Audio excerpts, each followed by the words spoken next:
Olá a todos os telespectadores. O vídeo documentário a seguir é um trabalho de conclusão de curso da aluna Juliana Brito, do curso de jornalismo. Vamos retratar a censura à imprensa em dois períodos, ditadura militar e o governo atual.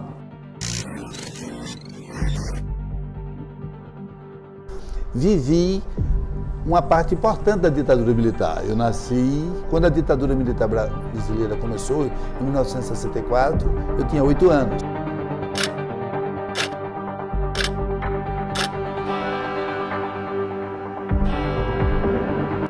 Hoje, os brasileiros são livres para escolher o que ler, o que escrever e o que ouvir. Mas há 58 anos atrás, essa realidade era bem diferente. Você sabe, não podemos esquecer, que a ditadura é um poder que se exerce em proveito de poucos contra muitos. E você sabe que o direito, por exemplo, à liberdade de expressão, não pertence a quem o exerce, o jornalista, o trabalhador da comunicação, mas pertence à sociedade.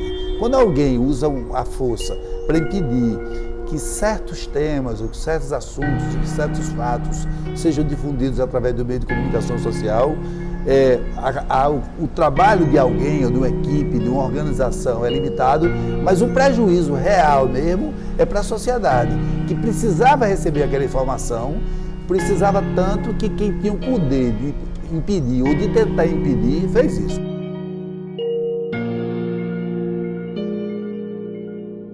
É um texto constitucional que representa a esperança, o processo de transformação de um Brasil para um Brasil democrático.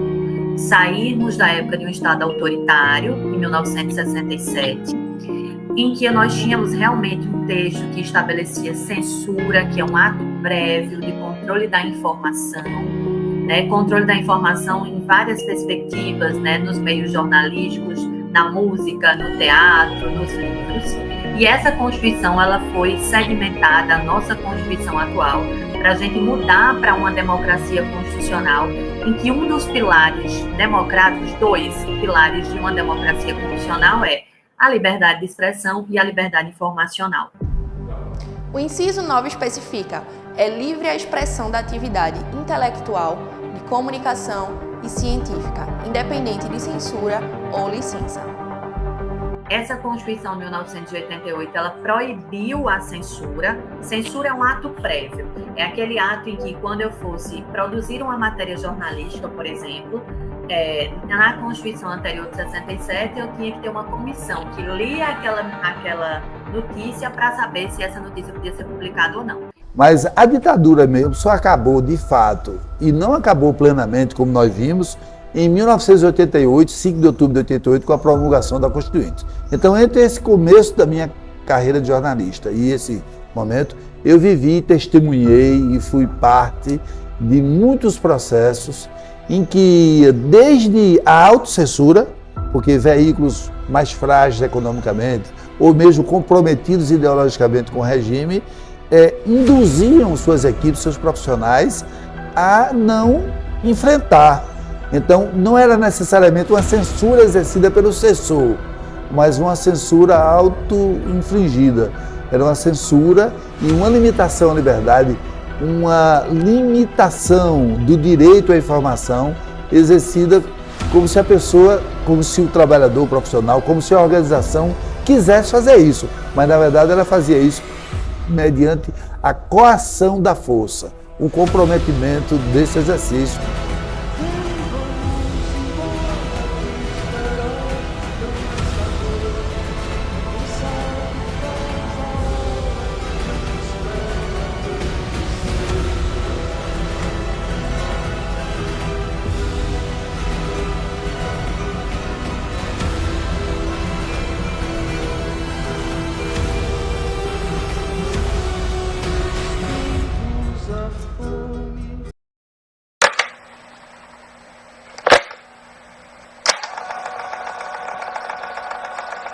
No comércio, a autocensura era evidente. Você era induzido a não fazer certas matérias. Eu me lembro que eu fui cobrir, não estava escalado e me autoescalei para cobrir a primeira greve de trabalhadores rurais que aconteceu no Brasil depois do regime militar, que foi no ano de 79, dos sindicatos dos trabalhadores rurais da Zona da Mata de Pernambuco. O epicentro desse movimento é no São Lourenço da Mata. Então eu me escalei para cobrir e fui fazer a cobertura. Quando voltou no final do dia, o jornal não publicou absolutamente nada. A gente entregou as matérias e não saiu matéria nenhuma. Era uma decisão editorial de estar alinhado com os propósitos do regime. Então, o que eu vivi no estado de São Paulo, que era um jornal que enfrentava e que denunciava isso, a gente viveu episódios de saber que está sendo investigado, que está sendo seguido, que está sendo acompanhado. Comunicar à população certas informações pode incomodar algumas autoridades, que muitas vezes preferem se esconder às sombras dos gabinetes. A democracia, ela começa a ser corroída por dentro, porque essa é a tática dos engenheiros do caos, como já diz Juliano da Empoli, num livro espetacular chamado Os Engenheiros do Caos, que analisa exatamente o fenômeno do esfacelamento democrático das instituições, tuteladas pelo voto, a partir da construção de um discurso reacionário, onde a democracia ela passa a ser fragilizada dentro das instituições. Vários líderes populistas com caráter autoritário, como Donald Trump nos Estados Unidos, como Orbán na Hungria, né, como Salvini na Itália, né, como o presidente atual aqui no Brasil, né, enfim, como esses líderes chegam ao poder, incitam cada vez mais esses discursos e começam a corroer a democracia por dentro. As tentativas de modificar a realidade e omitir informações podem levar atentados a comprometerem a integridade física dos jornalistas. No ano de 74, um dos personagens daquele meu livro, Palavra do Jornalista, ele foi tirado da redação por funcionários públicos, cujo salário éramos nós, os cidadãos que pagavam, levado para uma dependência do Exército e torturado 2 dias e 2 noites, pau de arara, tudo que você possa imaginar. Carlos Garcia era esse jornalista, sofreu isso não por ser um militante político, porque ele não era. Ele era inclusive um homem, não era um homem de esquerda. Ele foi isso porque era jornalista. Existe essa tipificação criminal hoje de crime contra a mulher, é o feminicídio. Quando uma mulher sofre é morta ou agredida por ser mulher, não por outra razão. E o que chama-se feminicídio. Naquela época ocorreram vários crimes, não porque a pessoa fosse outra coisa que não jornalista.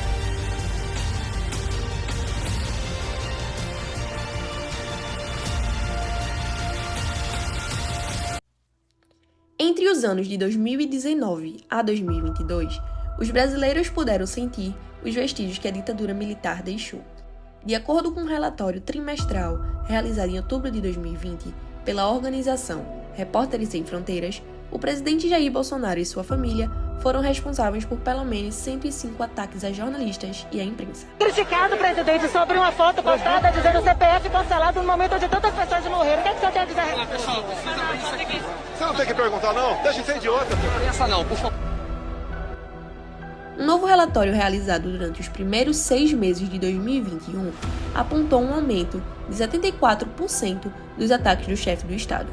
A RSF também apontou que a crise sanitária da Covid-19 apenas reforçou essa opacidade na gestão governamental e que, ao longo do ano, o governo protagonizou diversos episódios, dificultando o trabalho dos jornalistas, sendo ele o mais evidente: a tentativa do Ministério da Saúde de esconder dados sobre casos totais e mortos em junho de 2020. A pandemia do novo coronavírus tem imposto ao Brasil um sofrimento que outros países também enfrentaram. Mas os brasileiros são confrontados com dificuldades adicionais. O governo federal impõe obstáculos à informação correta dos cidadãos com a falta de transparência e as recentes mudanças de metodologia na divulgação dos dados da doença.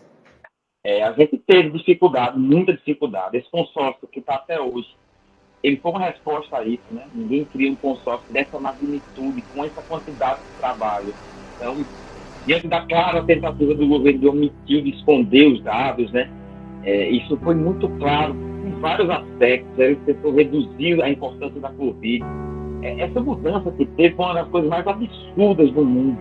assim, do ponto de vista de metodologia de contagem. Ou seja, se o cara morresse e não fosse no dia da divulgação, ele sumia da estatística. E ali representava 80% dos casos. Então ele queria fingir que morria menos gente, né? É uma coisa para tentar jogar na cabeça das pessoas que não era grave, que era gripezinha, que não deveria parar. Isso foi profundamente revoltante, né? A gente tinha, assim, alguns grupos de pesquisa, a Rede Covid, o CONAS, que é o Conselho Nacional de Secretários de Saúde, também fazia responsabilidade. Então tinha, assim, a gente manteve contato com grupos, muitos grupos participaram dessa contagem, e mais uma vez, a imprensa que batendo conseguiu fazer de volta. Senão o Brasil tem uma apagão de dados, como teve ali em 73 com a meningite. O governo ele censurou os dados, e na época você não tinha métodos alternativos, se você não cumprisse o governo, todo mundo sabe o que acontecia. E claro, você teve uma perseguição ali, havia uma perseguição dos moldes atuais, né? Quantos jornalistas você viu que foram ofendidos, atacados, ameaçados, né? Por conta da loucura criada por esse presidente da República. A Federação Nacional dos Jornalistas realizou um levantamento no ano de 2021 e concluiu que o número de agressões a jornalistas e a veículos de comunicação bateu um novo recorde. Foram registrados 430 casos. O presidente Jair Bolsonaro, assim como nos 2 últimos relatórios, foi o principal agressor. Para atacar a mídia, ele repetiu frases que foram ditas anteriormente, como "a mídia é uma fábrica de fake news" e "imprensa de merda". Já para agredir os jornalistas, foram utilizados adjetivos como canalha, idiota, picareta, além de mandar um profissional calar a boca. O discurso autoritário e de ódio é apenas um dos milhares de resquícios tragos da ditadura militar pelo governo atual. Durante muito tempo, as instituições brasileiras foram lenientes assim, com esse discurso. Quando o presidente da República atual, na sua gestão, quanto deputado federal, fala no fuzilamento Fernando Henrique Cardoso... Deputado, presidente Fernando Henrique, você sugeriu... Fuzilamento dele. Fuzilamento dele. O presidente do Senado Federal, à época, era a ACM, Antônio Carlos Magalhães, né? E Antônio Carlos Magalhães faz um pronunciamento e vai para o presidente da Câmara, que na época era Michel Temer, pedindo a cassação imediata do deputado Jair Bolsonaro. O presidente do Senado Federal, que também era presidente do Congresso. Naquela época, Michel Temer era o presidente da Câmara dos Deputados, e os personagens se repetem. Né, era o presidente da Câmara dos Deputados e Michel Temer abre um processo na Comissão de Ética Disciplinar, mas dá apenas uma advertência. Ou seja, a gente mais uma vez passa a mão na cabeça. Em outras democracias mais solidificadas, teria tido cassação. Isso não é um debate sobre liberdade de expressão e censura, não. É porque existe uma liturgia dentro de uma estrutura democrática onde eu não posso agredir, né, as pessoas, nem pedir a morte das pessoas. Felizmente é uma página que começa a ser virada, mas sim, de fato. E isso decorre da maneira como o Brasil superou o regime militar autoritário. O Brasil não fechou como a Argentina. A Argentina puniu muito desenvolvidos das coisas. Até hoje tem general-presidente da Argentina preso. Então no Brasil não. No Brasil a gente fez uma coisa, um arranjadinho. O Brasil não fez o dever de casa na transição constitucional de 1967 para 1988. Nós anistiamos, perdoamos todos aqueles que cometeram crimes durante a ditadura militar brasileira, amigos. Na América Latina toda, o único país que viveu um estado autoritário e que não puniu os seus ditadores foram o Brasil. A Argentina puniu, Chile puniu, Paraguai puniu, todo mundo puniu, só a gente não fez. E ficou-se com a impressão de que continuava existindo essa alternativa, que isso é uma alternativa. Se algumas coisas não derem certo, isso seria uma melhor solução. E algumas pessoas, até jovens, me surpreendem muito, dizendo que isso é válido, dizendo que faz falta. Isso absolutamente não é verdade, isso é uma mentira, é uma fake news. Fake news são notícias falsas que buscam propagar a desinformação e boatos na mídia social.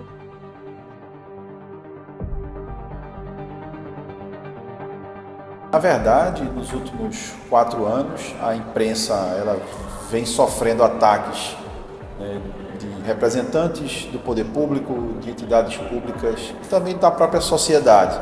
Então, o trabalho da imprensa se tornou até mais difícil nesses últimos 4 anos devido a esses ataques. E com o surgimento da pandemia da Covid-19, surge um novo desafio para a imprensa, que foi o combate à fake news. Então, os casos de fake news dispararam, né? Tanto que a OMS compara até que como se fosse uma epidemia de fake news também junto à pandemia da Covid-19, o que dificultou o combate à doença. E aí o jornalista ele precisou ter um segundo trabalho, um retrabalho, vamos dizer assim, um trabalho de apuração, um trabalho para publicar aquela reportagem, aquela matéria, aquela informação, e um outro trabalho, um trabalho de checagem. Quantas agências de checagem não surgiram, né, de pools de empresas de comunicação que se juntaram para criar essas agências de checagem, como o Comprova, por exemplo, para poder combater efetivamente essas fake news. O acesso à informação de todos é fruto do trabalho do jornalista, o profissional que apura as fontes, checa os fatos e vai até onde a notícia acontece. E aí é quando a gente chega nesse momento da pós-verdade, né? Como Bauman diz e tantos outros teóricos vão falar. Então, a Constituição ela não tem uma disposição específica relatando fake news. O que ela vai estabelecer é a liberdade de expressão, a liberdade de informação e vai proibir os atos de censura. Mas, ao mesmo tempo, ela vai colocar no seu texto o direito à preservação à imagem dos indivíduos, à privacidade, à intimidade, o direito de resposta caso eu seja agredido, a possibilidade de investigação penal e na esfera civil. E aí a gente foi adaptando o processo de interpretação dessa Constituição a esse momento de pós-verdade, especificamente no âmbito de fake news, de fake, o que a gente vem vivenciando nessa sociedade tecnológica. Nunca foi tão importante o jornalismo como nesses últimos 3, 4 anos, principalmente no combate a essas fake news e também no amadurecimento do Estado democrático de direito. A democracia ela não existe sem essa força da comunicação, sem esse direito à informação. Então o jornalista ele teve esse trabalho aí, né, principalmente dentro desses ataques que sofremos, né, segundo a própria FENAGE, eu representando, sou diretor do Sindicato dos Jornalistas de Pernambuco, nos últimos 4 anos aumentaram 80% esses ataques, né? Então o trabalho do jornalista no Brasil, não só no Brasil, mas em outros países também, se tornou cada vez mais difícil e, por que não dizer, perigoso. O contrário de censura é a liberdade de expressão. Direito fundamental garantido no artigo 5º da Constituição que diz: é livre a manifestação do pensamento, sendo vedado o anonimato. Não tem um dia que eu publico uma matéria que seja matéria de qualquer coisa que envolva governo ou coisa assim, para você não sofrer um ataque. E assim, e são muitos, né? Muitos vão na minha rede pessoal, no privado, chamando de mentiroso, safado. Dentro desses protestos, a gente viu muitos colegas precisando trabalhar sem a sua farda, sem o seu crachá, precisando trabalhar sem o seu microfone, sem a sua identificação da sua empresa que você trabalha, para não ser agredido. Foram inúmeros ataques que a imprensa sofreu nesses últimos 4 anos. A própria FENAGE coloca aí um crescimento de mais de 80%, os Repórteres Sem Fronteiras também apontando, né, um aumento até mesmo na morte de jornalistas aqui na América Latina. Então tudo isso evidencia um trabalho muito exaustivo que o jornalista teve. O presidente, ele trabalhou o tempo todo na base do sistema militar, né, da ditadura militar, por medo no que você fala, para tentar causar na pessoa um impacto e levar à autocensura. Só que a nossa categoria, nesse sentido, ela é muito boa. Coisa que é o medo, o terror. Quer dizer, você deixa de fazer, você deixa de se expressar, você deixa de dizer o que você pensa que é por medo. Isso é ditadura. Os inimigos da democracia tentam a todo momento intimidar e calar a imprensa. O direito à comunicação é garantido na Constituição Federal. E quando você tem o seu representante maior da República, que é o presidente, batendo de frente com o jornalista, agredindo o jornalista, seja verbalmente, seja tentando mudar os fatos, evidenciando fake news, quem é que perde com isso? É quem está lá naquela ponta, que é a população. Então foi muito difícil esses últimos 3, 4 anos fazer jornalismo aqui no Brasil.